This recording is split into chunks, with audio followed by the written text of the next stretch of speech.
సభ అధ్యక్షులు గిరిజన సంఘం రాష్ట్ర అధ్యక్షులు శరత్ నాయక్ గారికి మరియు గౌరవ ప్రొఫెసర్స్, జాతీయ స్థాయి నాయకులు, పేరు చెప్పుకోలేనంత గొప్ప స్థాయి ఉన్నటువంటి వాళ్ళు ఉన్నారు ఇక్కడ వేదిక మీద. ప్రతి ఒక్కరికి కూడా ప్రత్యేకమైనటువంటి ధన్యవాదాలు తెలియజేస్తూ, ఈ కార్యక్రమం ప్రైవేటు రంగంలో రిజర్వేషన్స్ అనేటువంటిది చాలా గొప్ప అంశం. ఎందుకంటే ఈ దేశం అనేది మనుషుల మధ్య వైరుధ్యాలు ఉన్నాయి, అసమానతలు ఉన్నాయి. అందరూ సమానం కావాలని ఒక ప్రాథమిక చికిత్స లాంటిది మాత్రమే రిజర్వేషన్ అనేది.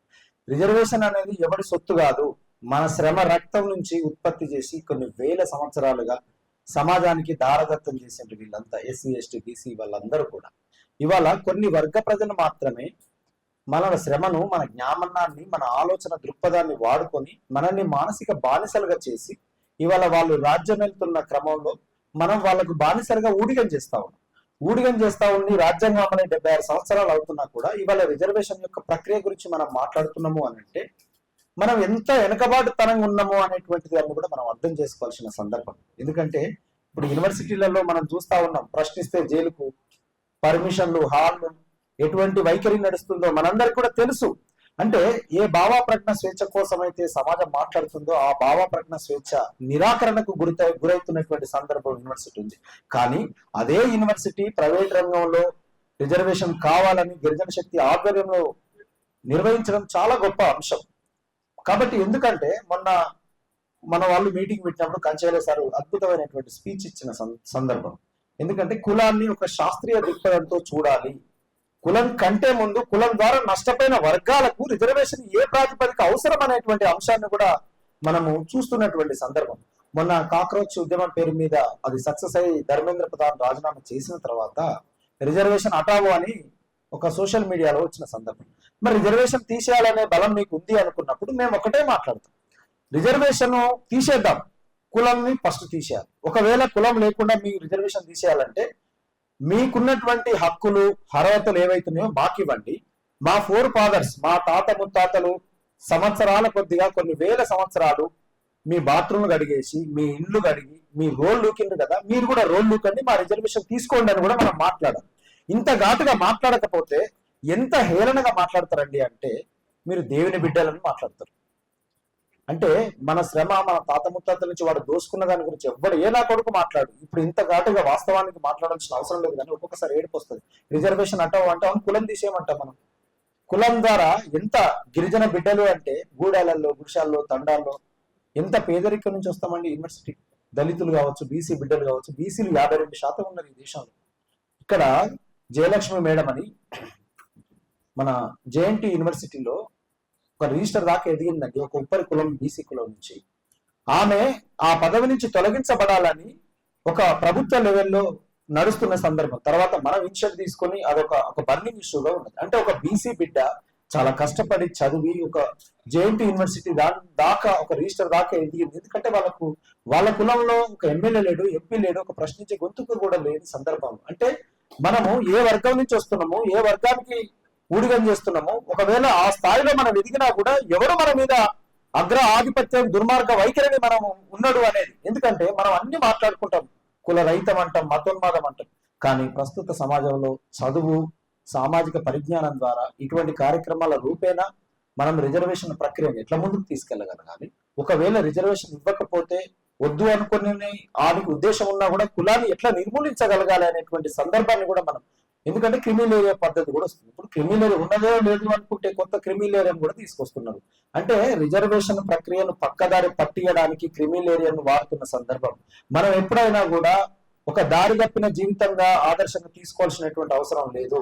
ఎవడన్నా మీతో మాట్లాడుతున్నప్పుడు ఇవన్నీ చెప్పాలా మనం, అరే ఇన్నేళ్లు మా తాత ముత్తాలు మీకు ఏం చేశారో అవి మీరు చేయండి, మా రిజర్వేషన్ తీసుకోండి అని చెప్పాలి కొడుకులకు. కాబట్టి ఎందుకంటే ఫేస్బుక్ లో కానీ ఇన్స్టాగ్రామ్ లో పెడితే లక్షల రీచ్ అవుతున్నప్పుడు ఆ కామెంట్ చూస్తే మనం సూసైడ్ చేసుకోవాల్సిన. ఎందుకంటే లా నుంచి పక్కన అక్కని అమ్మని పెళ్లి కానీ నాకు పుట్టని కూతురు మీద కూడా రేపట్టం చేస్తున్న సందర్భాలు. కాబట్టి మనం అందరం కూడా ఐక్యమత్యమే మహాబలంగా ఉంటూ ప్రొఫెసర్ల ఆలోచనలు కానీ, గొప్ప వాళ్ళ ఈ వేదిక మీద మేధస్సు వాళ్ళ ఆలోచనలు కానీ తీసుకొని దాన్ని కొంచెం గ్రౌండ్ కు వెళ్ళి రిజర్వేషన్ల ప్రక్రియ మీద, ఎందుకంటే ఈ సమావేశాలు ఇక్కడితో ఆగాల్సినటువంటి అవసరం లేదు.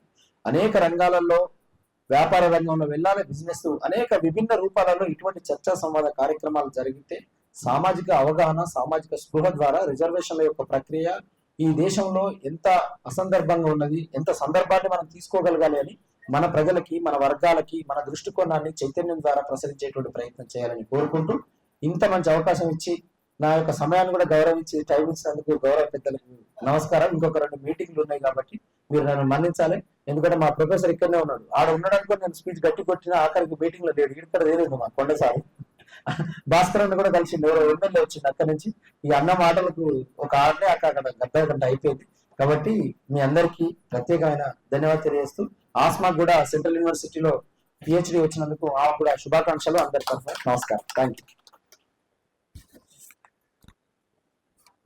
ధన్యవాదాలు ఉదయ్ కుమార్ గారు. ఇప్పుడు ఎస్ఎఫ్ఐ ఓయూ నాయకులు రవినాయక్ గారు 2 నిమిషాలు మాట్లాడుతుందిగా కోరుతాము.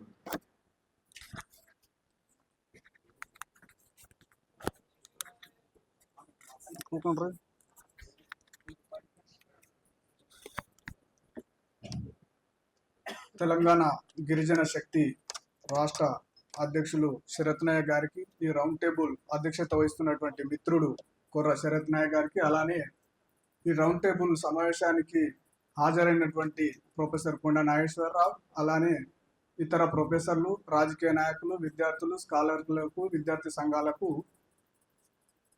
విప్లవ వందనాలు తెలియజేస్తున్నాను. ఈరోజు రౌండ్ టేబుల్ అంశం ముఖ్యంగా డీమ్డ్ అండ్ ప్రైవేట్ యూనివర్సిటీలో ఎస్సీ, ఎస్టీ, బీసీ వాళ్లకు రిజర్వేషన్ తప్పనిసరిగా ఉండాలనేది ఈ ముఖ్యమైనటువంటి ఈ డిమాండ్ ఎప్పుడో ప్రారంభమైంది. 10 సంవత్సరాల క్రితము ఉస్మానియా యూనివర్సిటీలో పొలిటికల్ సైన్స్ డిపార్ట్మెంట్లో సెమినార్ హాల్లో ఆ రోజు పొలిటికల్ డిపార్ట్మెంట్ ప్రొఫెసర్లు రవీందర్ సార్ కావచ్చు, శ్రీనివాస్ సార్లు కావచ్చు, ఇంకా ఇతర సార్లు, వేరే డిపార్ట్మెంట్లు అందరం కలిసి సిపిఎం పార్టీ ఆధ్వర్యంలో నిర్వహించడం జరిగింది. అప్పటికి తెలంగాణ రాష్ట్రంలో ప్రైవేట్ యూనివర్సిటీలు రాలేదు. ఈ ప్రైవేటు రంగాల్లో మన వర్గాలకు, అణగారినటువంటి వర్గాలకు రిజర్వేషన్లు కావాలని ఆనాడు లెఫ్ట్ పార్టీలు గమనించి దీన్ని చైతన్యం తీసుకురావడం జరిగింది. ఇప్పుడు ఆ ఉద్యమాన్ని మిత్రుడు శరత్ నాయక్ గారు ఎత్తుకోవడం కూడా నేను చాలా అభినందిస్తున్నాను. నేను ఈ ఉద్యమాన్ని మద్దతు కూడా తెలియజేస్తున్నాను. వాస్తవానికి ప్రభుత్వ రంగంలోనే మన రిజర్వేషన్లు అమలవుతున్న క్రమంలో దేశ పాలకులు అనాది కాలంగా ఇప్పటికీ మన పైన కుట్ర పుడుతూ ఉన్నారు. ప్రభుత్వ రంగంలోనే కుట్ర పుడుతున్న క్రమంలో ప్రైవేటు రంగంలో మనం రిజర్వేషన్లు అడుగుతున్నామంటే దీనికి చాలా పెద్ద కార్యాచరణ అవసరము. ఈ కార్యాచరణ ఏ రకంగా ఉండాలంటే రాజకీయంగా మలుపు తిప్పే రకంగా ఉండాలి. దీన్ని పకడ్బందీగా అమలు చేసే రకంగా ఉండాలి. రాజకీయంగా ఎమ్మెల్యేలు, ఎంపీలకు తెలియజేయకుండా మనము ఇక్కడ ప్రస్తుతం ఈ రౌండ్ టేబుల్ సమావేశానికి పరిమితం కాకుండా ఇక్కడ వచ్చినటువంటి వాళ్ళందరూ కూడా భవిష్యత్ కార్యాచరణను తీసుకోవాలని కూడా నేను తెలియజేస్తున్నాను. కాబట్టి కేవలము ఈ యూనివర్సిటీలో విద్యారంగంలోనే కాదు, ఆదాని, అంబానీ, నవీన్ మిట్టలు ఇట్లాంటి పారిశ్రామిక రంగాలలో కూడా రిజర్వేషన్లు కావాలని కూడా ఆనాడు మేము డిస్కషన్ చేయడం జరిగింది. డబ్బులు ఎక్కడున్నాయి, మనకు ఉద్యోగాలు ఎక్కడున్నాయి? ప్రభుత్వ రంగాలలో కాకుండా ప్రైవేట్ రంగాలలో ప్రభుత్వ ఉద్యోగాలు ఎక్కువ ఉన్నాయి. లక్షల ఉద్యోగాలు ఉన్నాయి. అక్కడ రిజర్వేషన్లు కావాలని మనం అడగాలి. కాబట్టి ఈ రకంగా భవిష్యత్తులో మరింత ఉద్యమాలు, ఉద్రిక్తలు చేయాలనేసి మిత్రునికి నేను సలహాలు ఇస్తున్నా. అందులో భాగంగా నా మద్దతు ఉంటుంది, నా భాగస్వామ్యం ఉంటుందని కూడా తెలియజేస్తున్నాను. అతి ముఖ్యమైన విషయం ఏంటంటే ఇక్కడ ఇంకో విషయము, మిత్రుడు గిరిజన సంఘం నుండి ప్రాతినిధ్యం వహిస్తా ఉన్నాడు. ఇక్కడ అశోక్ నాయక్ గారు కూడా గిరిజన సంఘం నుండి ప్రాతినిధ్యం వహిస్తా ఉన్నారు. కాబట్టి నేను ఇక్కడ ఒక అంశాన్ని ప్రభుత్వానికి డిమాండ్ చేయదలుచుకున్నా. ఇందాక సామాజిక చైతన్యం, సామాజిక రాజకీయ న్యాయం ఉండాలనేసి అనేక సంఘాలు మాట్లాడడం జరిగింది. తెలంగాణ రాష్ట్రంలో కాంగ్రెస్ ప్రభుత్వం ఏర్పడి 2.5 సంవత్సరాలు గడుస్తుంది. అత్యధిక జనాభా కలిగినటువంటి మాదిగ కులము, ఆ తర్వాత బీసీ ముదిరాజ్ కులము, ఆ తర్వాత 3వ స్థాయిలో ఉన్నటువంటి లంబాడ గిరిజన బంజారాల స్థానాన్ని ఉన్నది. ఇది ప్రభుత్వం చెప్పినటువంటి సోషో ఎకనామిక్ అవుట్లుక్ రిపోర్ట్. ప్రభుత్వం రేవంత్ రెడ్డి గారు చెప్పినటువంటి అసెంబ్లీలో ప్రవేశపెట్టినటువంటి రిపోర్ట్. అలాంటి సామాజిక వర్గానికి ఇప్పటి వరకు కూడా ఒక క్యాబినెట్ హోదా లేదు, ఒక మంత్రి లేదు. ఈ తెలంగాణ ప్రభుత్వానికి రేవంత్ రెడ్డి గారికి నేను డిమాండ్ చేస్తున్నాను, తక్షణము రాజకీయంగా ఒక మంత్రి పదవిని లంబాడీ జాతికి ఇవ్వాలని నేను ఈ ప్రభుత్వానికి డిమాండ్ చేస్తున్నాను. ఈ అవకాశం ఇచ్చినటువంటి శరత్ నాయక్ ధన్యవాదాలు.